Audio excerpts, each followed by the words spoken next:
Rated M for mature.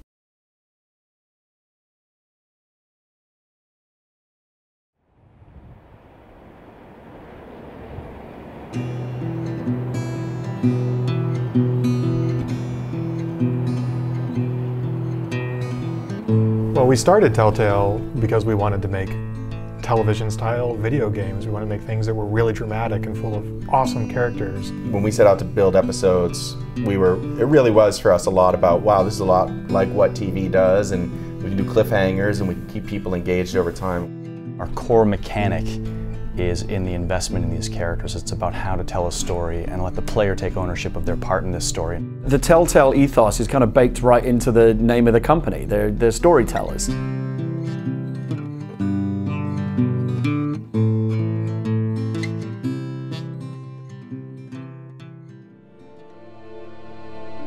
When we're looking for licenses, we always try to start out and think, you know, what's something that we're all fans of, and also what's something that has a really cool, unique world where we feel like there's a lot of great opportunities for great stories. We're at a really cool position to be able to point at things that we really dig and say, we want to work on that. We want to do something with that. We've done a lot of comedy, a lot of lightheartedness, and to kind of force our hand to do something that was more adult, more dramatic, was a good direction to challenge us.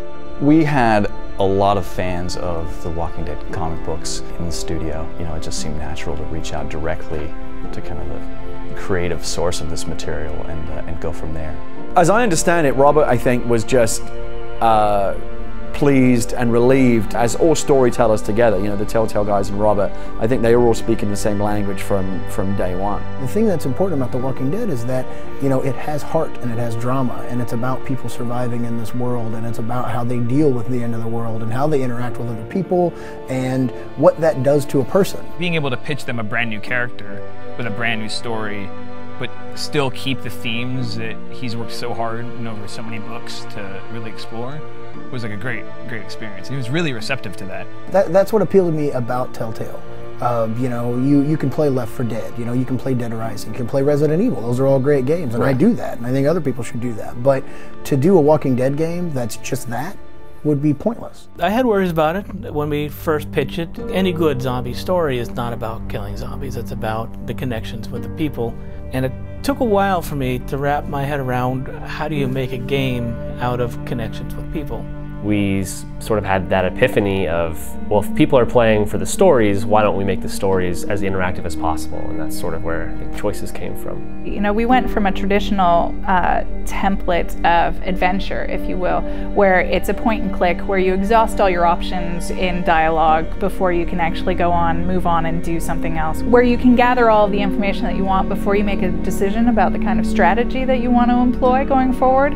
Whereas in The Walking Dead, we basically said, you know what, we're going to let you make one choice. You can talk about this with this person. This is a one-time deal. You make a decision and you move on. One of the biggest mechanics that we actually did was timed conversation and timed dialogue. That was actually one of those things where we talked about it and we thought, oh, this might not work. This is probably not going to work, but we'll try it anyway. And we ended up trying it and really, really liking it in the pressure situations. Silence was a really fun challenge because we didn't want the game to stop. In the zombie world, stuff doesn't sit there and wait 10 minutes for you to make a decision. What if my parents come home? It really empowers you to reject the things that we thought. Like when you see 3 options and you're like, I don't want to say any of that, we give you kind of an escape hatch. I think that the concept of intellectual puzzle solving, kind of drifting away as we've seen in a lot of adventure games, and being replaced now by this kind of new emotional puzzle solving, because that's what I think of it as, is kind of trying to sort your way through moral dilemmas and moral puzzles. It's always been a big part of the Walking Dead universe. Again, the fun is both in writing and reading and watching those characters, is putting them into terrible situations and seeing how they react. The art style of Walking Dead was definitely based heavily on the books. Obviously the books are in black and white, so we tried to take that really graphic, gritty style that the books had. There was talk early on of making an episodic black and white game based on that, but the more that we dove into the world and started creating objects and assets, you just kind of start feeling like it's losing something, being a 3D game that's not in color. Our lead artist, Derek Sakai, put in a lot of work to kind of investigate styles that that felt reminiscent of that comic book style, but really was its own thing and had, maybe brought a little bit more realism and certainly color to the table, but kind of harkened back to the original source material. And then you added color to it. It just really popped, and it was something that was super exciting that we hadn't really done before. I hadn't seen us do anything like that in the past, but as soon as I started seeing artwork come in, I was blown away by that art style. I loved it. I wanted to be off of whatever project I was on at the time so I could get in and work with these characters in the environments that looked like nothing we'd ever produced. As solid as your writing might be, and as convincing as your animation is, and as well executed as your cinematography is, if you don't have the voice talent to support where you want to go emotionally, you're not going to be able to get there. So we pour a lot of focus into appropriate casting and making sure our casting sheets are developed enough that we can express the range that we want to hit. Lee was super, super hard to cast for. We actually had a previous guy in there for a while. And he actually read the entire script. He recorded the entire script. Really staying the course with our initial recording of Lee probably would have been the sensible thing to do, but there was a feeling that we could push further. Finding someone that could, not only just take that direction and create this three-dimensional character with it, but also, be able to do all the really draining emotional stuff that was required of Lee, and then the 10,000 lines where you're walking around looking at things and still making it, and it sounds dumb, but like with all the look-ats in a room, like little objects you can click on, finding someone who can actually make those sound interesting is a really hard task. We landed on Dave because we had worked with him actually in Law & Order, and we had one of our cinematic artists had recommended that we give him a try. Javier Espinosa. I will always love him. Like after a week of listening to him, you can't imagine anyone else. Been on a lot of games, and this one was just different in every way from the moment I started recording. It said it wanted the character to be very, very real. I would need to be able to go from being very quiet to very loud and angry. This is just a guy who life is kind of fallen apart for him. And his one chance to redeem himself in his own eyes, not for anybody else, in his own eyes, is to take care of Clementine. If Clementine doesn't work, the whole game falls apart. And so that was the scariest thing, I think, was casting her. Getting someone who understands the emotional complexities of what's going on with all the characters and being able to also sound like you're a convincing young girl is really tough. We got millions of reads of people doing little kids' voices, or they were actual kids who just didn't understand the subtext of any lines they were reading. And it was a really tough thing to do. We were sent the first round of auditions through my agency. All of the female characters called to me because they all had their own cool personalities or horrible personalities. But Clementine definitely called to me most. Playing a kid going through a zombie apocalypse, and the kid's not, has to be a strong, put together, independent-ish child, that just seemed like a really cool challenge. It's weird when you're in the recording studio and you're sitting in a chair and you're not looking at her, you're just listening to her record her voices. What should we do now? Then you turn your head and look over and you see Melissa there standing and then doing the voice and being into it. That's weird. Well, when I'm talking, yeah, it's like right here. It's all kind of like... Instead of like using my chest and my diaphragm. But with Clementine, I can just go there right now. Like her, I think maybe because of all the recording we did, it's stuck. And I think it will be until the day I die. The most important relationship is with Clementine, but the second most important relationship is with Kenny, with this guy that it's a love-hate relationship. I just approached him like, the man from Cormac McCarthy's The Road. And I just tried to envision that guy maybe 5-6 months earlier. He was always about, it was about Duck, and it's like, if you're not protecting us, if you're not protecting me and mine, then I'm not gonna like you as much. Underlying in the game, where he'd still be understanding, because if you help the kids out or something like that, but if you're helping Lily and Larry, then you're wrong.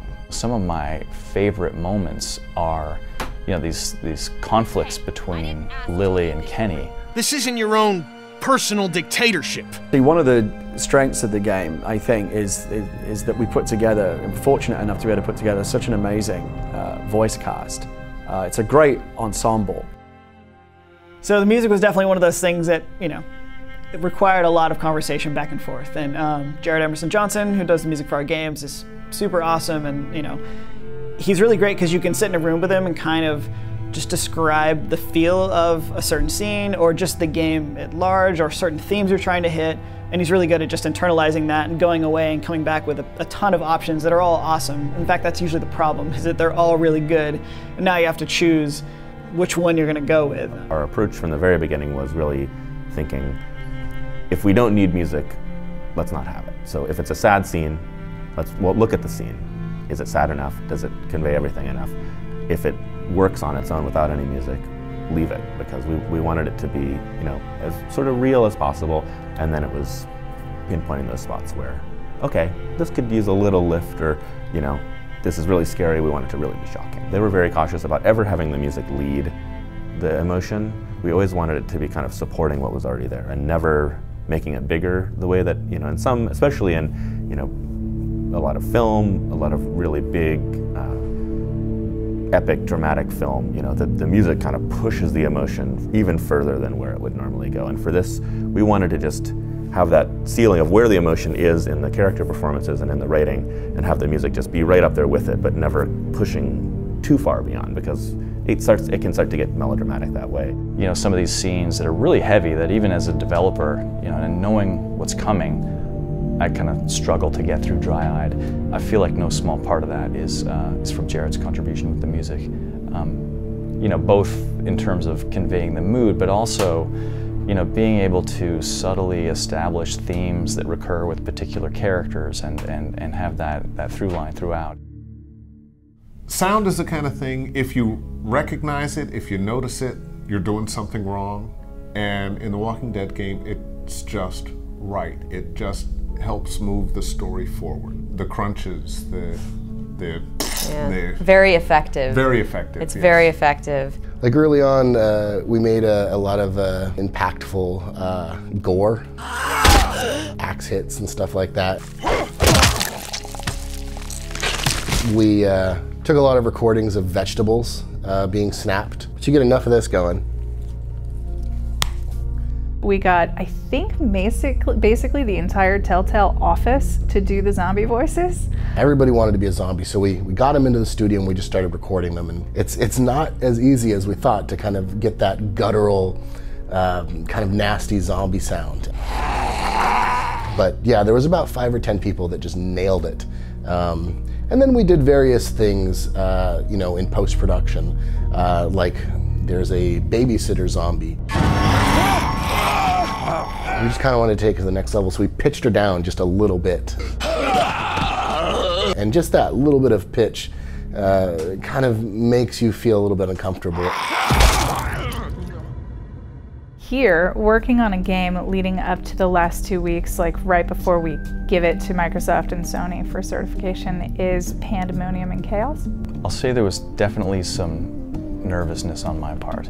The last 2 weeks was really where you saw the emotion come in, the really setup of the really hard choices that we tried to pepper throughout the entire season. It really started coming to life, instead of it just being a button pressed through the level or through the scene. It ended up being, oh, this is an experience now. We had something that, you know, internally in the studio, we were really pleased with, but when you're so close to something, it's hard to get an accurate sense of how somebody who's less familiar is going to respond to it. There is one thing that I will forever say about this, the whole entire Walking Dead team, is that they can put a game together, and they can put it together fast.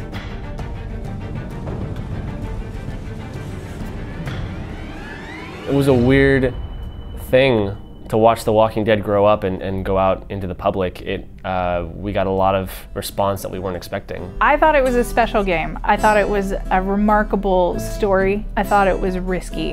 And I I was genuinely surprised that it went as well as it did, that people received it as well as they did. Stats were a thing that we added really late. It sort of, pulls the curtain away and goes, here, look at all the, look at the machine. And I wasn't sure if that was something people wanted, and, people did. Once you make a choice, you're very, very curious to know what other people did. And we live in an internet-connected age now where people like to go on forums and debate and discuss and talk about, what did you do? This is the great genius of interactive storytelling. We don't all experience the same story. We play the same game, the same episode, but we all create our own unique versions of it.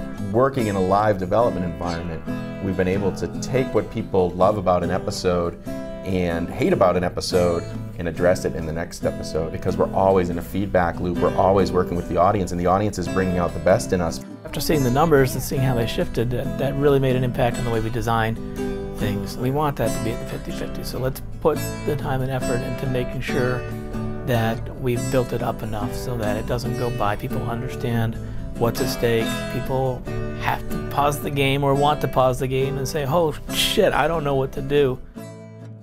I think on episode 2, Dennis and I were working on that, and we were terrified. We didn't know if episode 1 had this little secret formula we didn't know about. I was really worried about episode 2. It was very divergent, and it was very dissimilar to what people had already experienced, and I was worried about whether or not people would be able to still relate to the story and still relate to their Lee imprinting on Clementine. You've built up this little group and you're doing your best to survive, and there's certainly an element of desperation in the second episode where food is scarce and you certainly have no power, and we start to deal with issues of trust and this notion that yes, there are other people out there who could help you, but will they?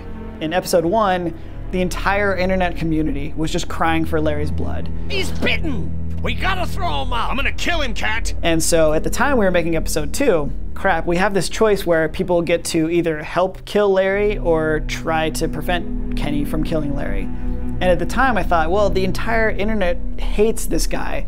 The stat's gonna be 99% of people killed Larry, or helped kill Larry. And it was really interesting because then when the game actually came out, it ended up being not that at all, and a lot of people tried to help save him. Whoever you align with, you're going to be alienating that other person. You're fucking worthless, Lee.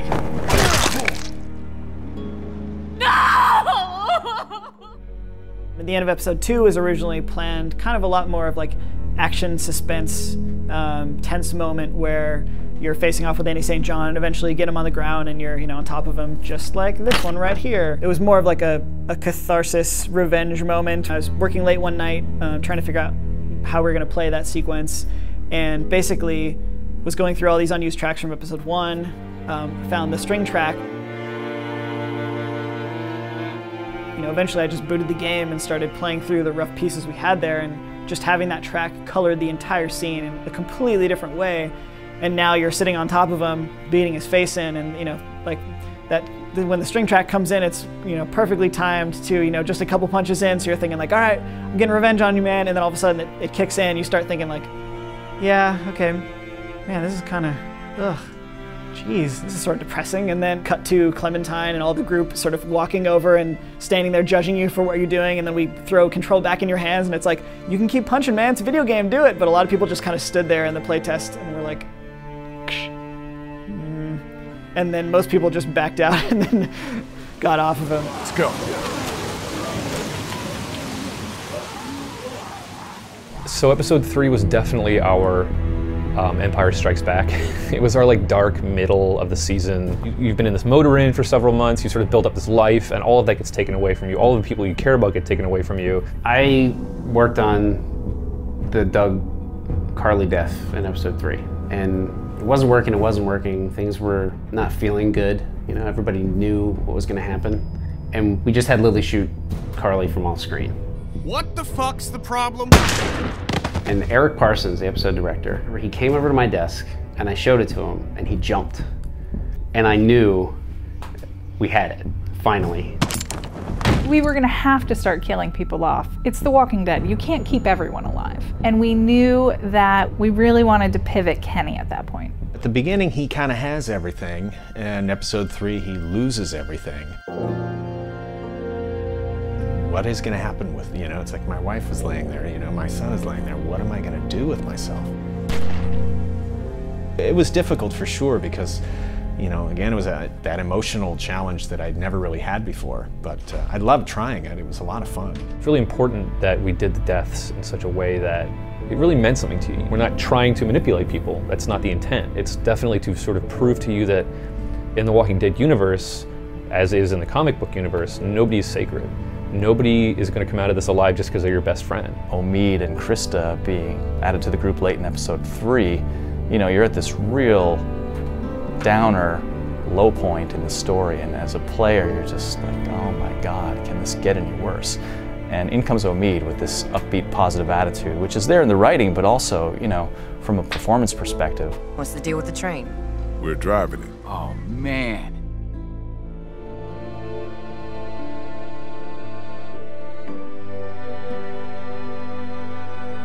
Walking Dead episode 3 had just come out, so I literally just sort of like dusted my hands off and was like, well, I'm gonna go to PAX. And it was my first PAX ever, so it was a big shock to me because PAX is incredible, and also because we had a fantastic sort of Telltale booth that was, you know, for the Walking Dead episode 3. It was a fantastic weekend. We had so many people lined up. We just had people around the block lined up to play the demo of the new episode, just to talk to us, just because they wanted to talk and meet and just share their stories, share their experiences with The Walking Dead.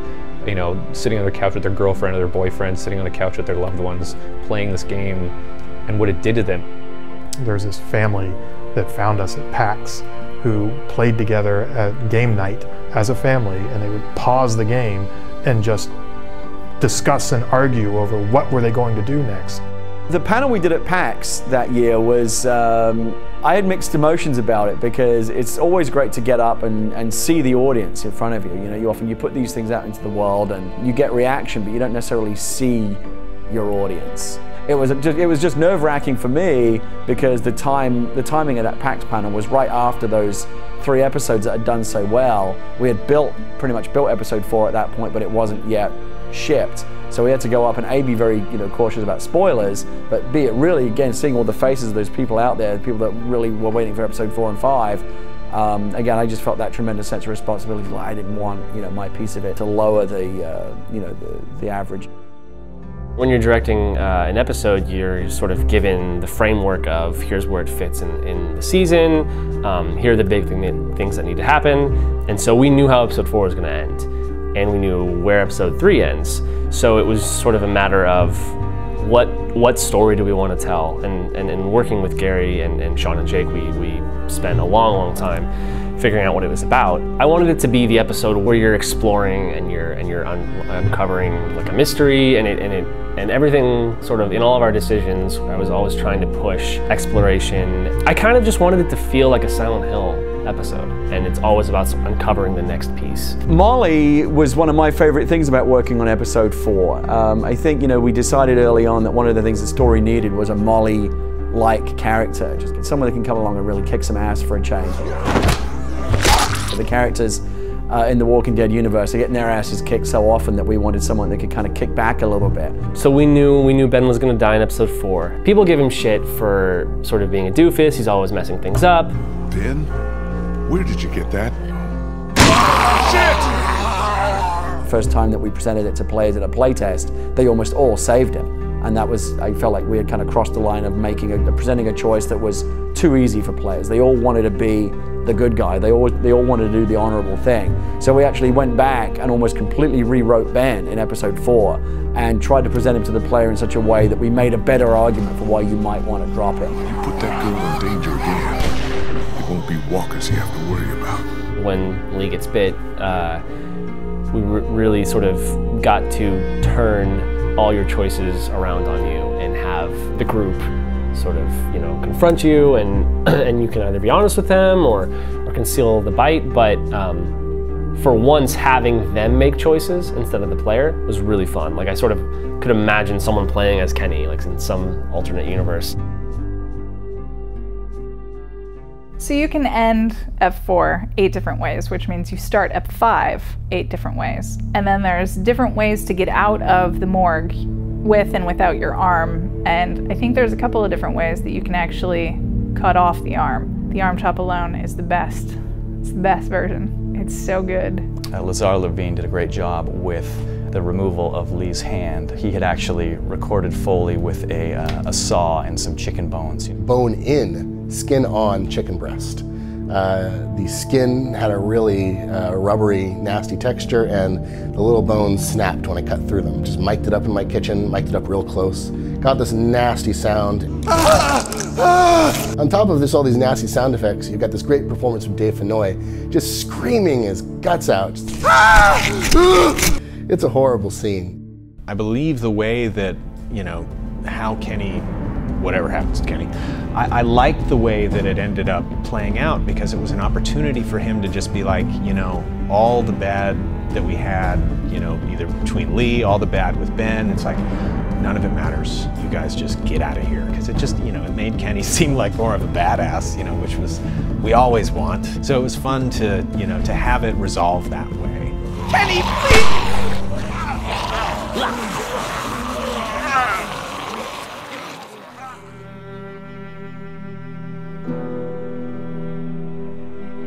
Well, I think we knew pretty early on that we wanted to tell this complete story of Lee's redemption and him doing his best to prepare Clementine in these, less than imperfect circumstances.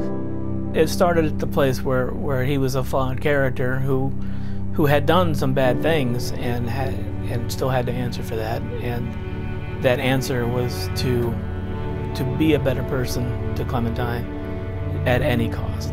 When Sean Vanaman said, oh, by the way, yeah, you're gonna die in episode 5. And my initial reaction was not great. But by the time we got to episode 5, one, I had reconciled myself to it, and after the fact, it gave me a great opportunity as an actor to go to some places that very few actors in a game ever get to go to. I would play that scene over and over again because I would help test and sort of check for bugs, and every single time it was difficult. It was one of those scenes where you'd see someone walking around, moping around, and they'd be like, you gotta go play the end of the game. I was gonna do the typical acting thing and just, okay, well, I'm gonna put on my sad voice and sad face and action. But what I discovered was I actually ended up crying, that I actually had these emotions. I went in and I was bummed out. I mean, I knew it was coming. The tears were, it was pretty instant.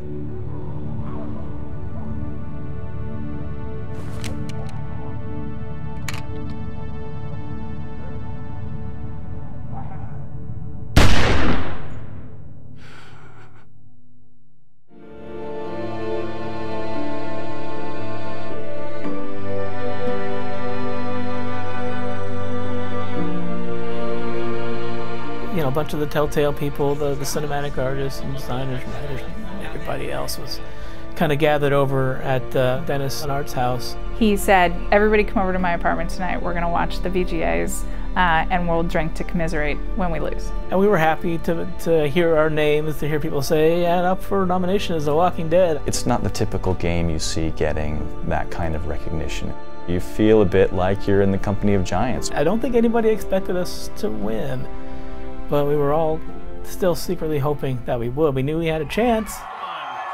And the VGA 10 Game of the Year goes to The Walking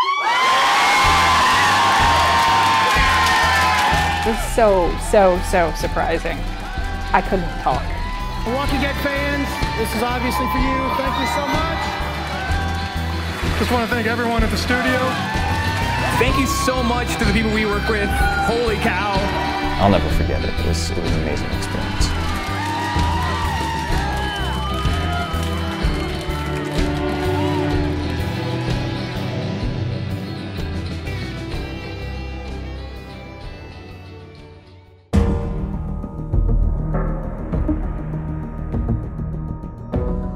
When we sat down to talk about 400 Days, it wasn't even 400 Days at the time, it was just DLC. We knew we were going to do an extra episode. We wanted to have something that people could play while they were waiting for season 2, but we didn't want it to be the same thing as season 1. So we sat down and we talked a lot about what that meant. And then we came up with this idea of it being an anthology story, which is about not just one character, but 5. We didn't want to trample on the story that we had already told. We wanted to do something fresh and new and tell a story of a place. So somebody pitched the idea of having multiple people going through the same scene and it impacting different playthroughs. These are small vignettes that are putting you in a specific situation and just handing it to you and saying, what do you do?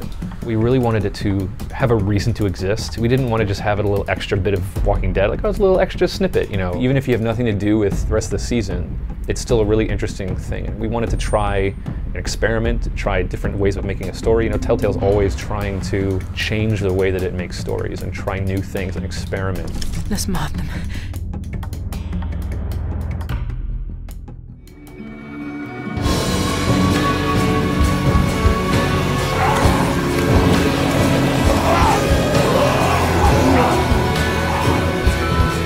Obviously, things haven't gotten better in the world of zombies and humans. I think what was so great about season 1 was that people wanted to take care of this kid. They loved Clementine, they wanted to take care of her.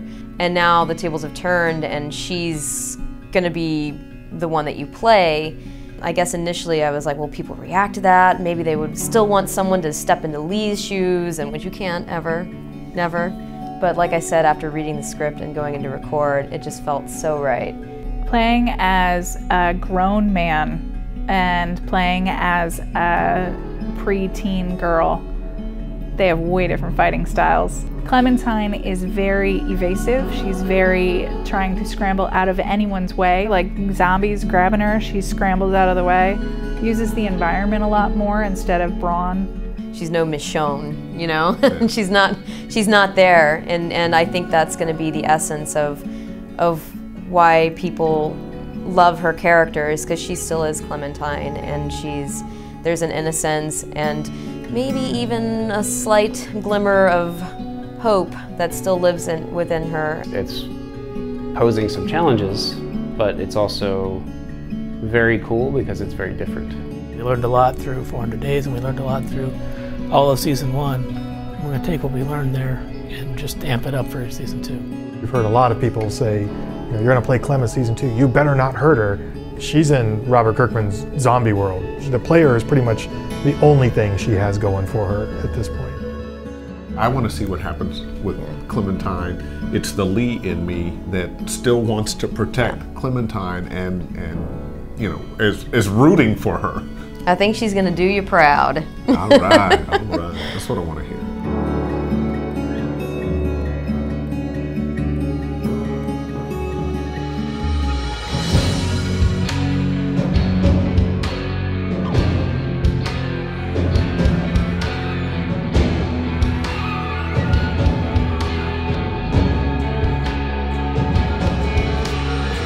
I think, you know, my job in terms of kind of keeping the team moving in the right direction and keeping that progress going and delivering something excellent, to have the fans out there kind of helping to fuel that effort is something I really appreciate, particularly through to the later episodes where things are getting hard and, you know, you're putting in long hours and, you know, you're really asking a lot of the team.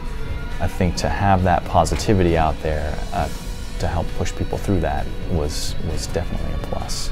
Thank you for making this game what it was, because the fans' response to it and the fans' feedback shaped what it was going forward, and we wouldn't have made this game what it was without that feedback. So thank you for buying it, thank you for responding to it, and also I'm sorry if I made you cry.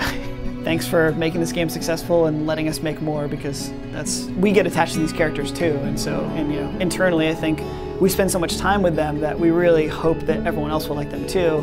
And it's nice when they do, and then we can just continue telling more stories with those characters, so best. It's incredible. I never would have expected it. Like the Tumblrs and the Twitter accounts and the people posting on our forums and just everywhere.